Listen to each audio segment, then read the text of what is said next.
Na posvetu so obravnavali pereča vprašanja povezana s staranjem zaposlenih. Kot so poudarili, so nujni ukrepi za zaposlovanje starejših in za prenos znanja na druge generacije. Na Dolenjskem in v Beli krajini je ta čas 32% vseh prijavljenih brezposelnih starejših od 50 let. Zavod se s tem spoprijema z raznimi ukrepi aktivne politike zaposlovanja.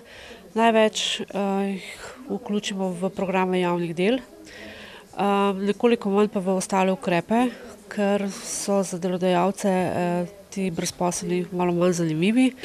Morebiti se s temi starejšimi, ki so pred upokojitvijo, ukvarjamo predvsem s temi, ki so trenutno brezposelni in nekako iščejo svoje priložnosti na trgu delovne sile, medtem ko starejšimi po upokojitvi pa imamo tudi zelo veliko programov, raznih delavnic, predavanj, kako v bistvu aktivno preživljati obdobje starosti. Težave pri zaposlovanju starejših so značilne za vse slovenske regije. Na eni strani trend pa ambicije, da bi delali čim dlje, na drugi strani mladi, ki si želijo delovnih mest, težave v podjetjih, znotraj podjetij. Potem v preteklem letu smo izgubili številna delovna mesta, med njimi so tudi starejši.